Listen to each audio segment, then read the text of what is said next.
Гласот на Америка на македонски. Преку една деценија вашиот прозорец кон САД. А сега, директно од студиото во Вашингтон. Добро вечер, го гледате ТВ журналот News Flash на Гласот на Америка на македонски јазик, а јас сум Лилица Китановска. Денес ви донесуваме разговор со Антонио Милошовски, министер за надворешни работи на Република Македонија, кој во Њу Јорк присуствуваше на Генералното собрание на Обединетите нации. Веднаш повестите. Американските медиуми велат дека шефот на кабинет во Белата куќа, Рема Емануел, во петок ќе објави дали ќе го напушти местото да се кандидира за градоначалник на Чикаго во Илиноис, што е трет по големина град во САД.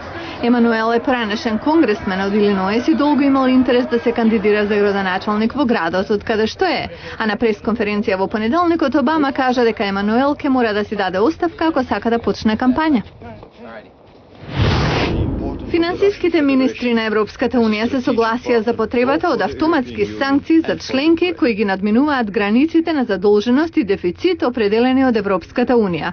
За сега нема договор за тоа какви треба да бидат санкциите и како би се спроведувале, а министрите работат на спречување на економски катастрофи како онаа на Грција, што земјата ја доведе до раб на банкротирање. Глорија Стюарт, најстарата актерка номинирана за Оскар за нејзината улога од 1997 во епиката Титаник, почина на возраст од 100 години во нејзиниот дом во Лос Анџелес.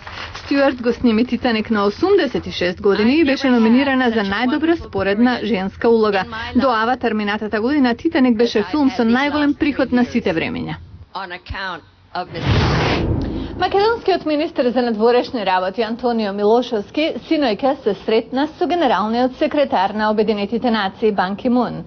Според кусото соопштение од Светската организација размениле гледишта за преговорите за името и за македонскиот придонес во мировните операции на Обединетите нации. Во интервју за нашата редакција, пак, направено на маргините на Генералното собрание во Њу Јорк, Милошовски вели дека Грција и натаму не одбегнува реториката на црвени линии, што според него се и црвен картон за каков и да е компромис. Со него разговараше Јане Војаджиевски. На традиционалната трансатлантска вечера во Њу Јорк за сите земји членки на НАТО и Европската Унија, чиј домаќин е државната секретарка Хилари Клинтон, Милошовски наведува дека ги изложил постигнувањата на Македонија за балканската стабилност, но и пошироко за мировните мисии во светот.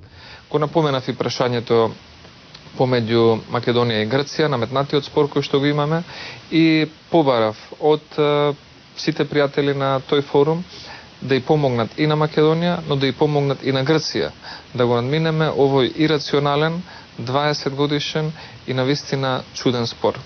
Затоа што одзема многу време, одзема многу енергија, а во самата своја суштина нема некоја голема рационалност.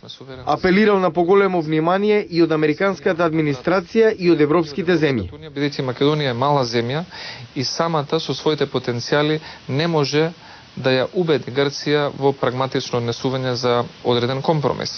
Шефот на грчката дипломатија Димитрис Друцас деновиве во Њу Јорк изјави дека Атина има политичка волја за решение во рамки на познатите црвени линии и место географска одредница за секупна потреба. Мислам дека грчката дипломатија многу повеќе е фокусирана на така наречената blame game во целовој билатерален спор, отколку на содржинските поместувања во нивната позиција и одбегнување на фразите и реториката на црвени линии, кои што според мене се и црвен картон за било каков компромис.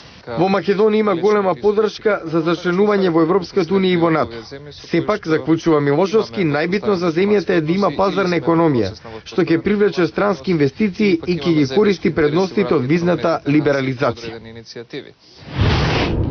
Светот е полн со здодевни, опасни и валкани работи што може да бидат автоматизирани со употреба на робот. Во Денвер деновиве се одржа роботска конвенција на која беа прикажани роботи со најразлична примена. Во приложение Гласот на Америка ве води низ нејзините експонати. Денеска роботите се поприсутни во нашиот живот отколку што можеби мислите, како оваа роботска правосмукалка Румба. Сакавме да направиме нешто што луѓето може да го користат секој ден. Тоа беше инспирација за Румба, вели Хелен Грейнер, коосновач на AI Robot. каде се прави се, од румба до роботи за уништување бомби, па и роботи што еден ден може да бидат дел од нас. Може да имате роботика инкорпорирана во вашето тело, да биде вашата загубена рака или нога заради болест или несреќа. Најголем дел од роботите, представени во Денвер, беа за армиска употреба, но Майкл Тоскано, председател на Асоциацијата за роботика, вели дека цивилната употреба се шири. Дали во пожарникарството или при друг вид несреќи, системите на далечинско управување ќе овозможат мисии што ќе бидат продолжение на човековите раци, очи и уши. Едисон Хадсон од iRobot вели дека некои роботи пливаат и можат да ја следат загаденоста на океаните. Роботи можеме да ставиме во океан и тие ќе пливаат по 8-9 месеци собирајќи податоци. На конвенцијата беше представен и роботски човек. Роботот се вика АРМ, кратенка од Автономна роботска манипулација, проект на владината агенција за напредно истражување за одбраната. Роберт Менделбаум од агенцијата објаснува дека АРМ може самиот да препознае, без далечинско управување, барани форми или мотиви. Ќе можеме, например, да земеме спортска торба и без визуелен ефект да најде предмет што е внатре. Што значи дека овој робот може да најде скриена бомба, но и да му помогне на слепо лице да најде кошула и да ја закопче. За усовршување на технологијата, агенцијата планира да дозволи секој да може да напише софтвер за АРМ и потоа да се вклучи на интернет да гледа како роботот ќе изведе задачата. Значи, на пат сме да создадеме роботи и луѓе кои ќе вршат секојдневни работи за нас.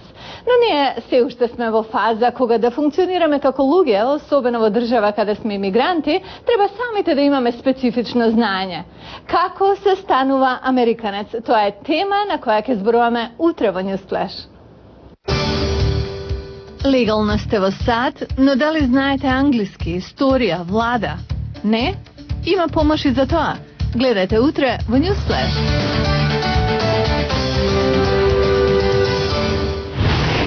Ова беше Newsflash на Гласот на Америка на македонски јазик, а јас сум Лилица Китановска.